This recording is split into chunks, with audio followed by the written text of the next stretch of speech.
Lunch रे बनई लाउ तरकारी से प्रथमे मु बुट डाली लाउ आलू बैगण सारू कखारू टमाटो सबको सिझे देइछि। सिझीगला पियाज अदा रसुण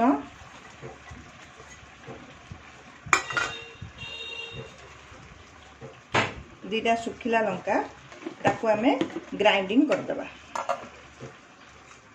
ग्राइंडिंग करदेले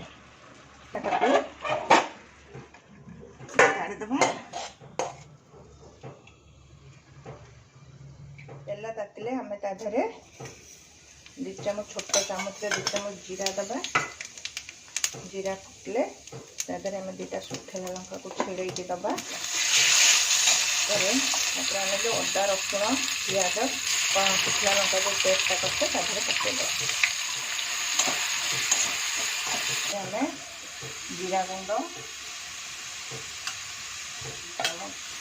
धनिया गुंड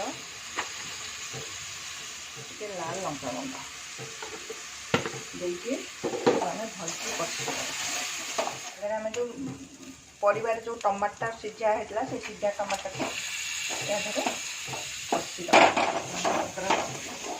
धनिया पत्र भी टे पकईदे कषिदेवा।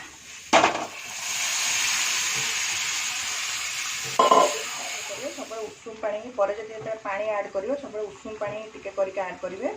एवं मुझे आगे अल्प टिके पानी ऐड करी जेहेतु बुट डालटा पड़ी ये पानीटा टाणी।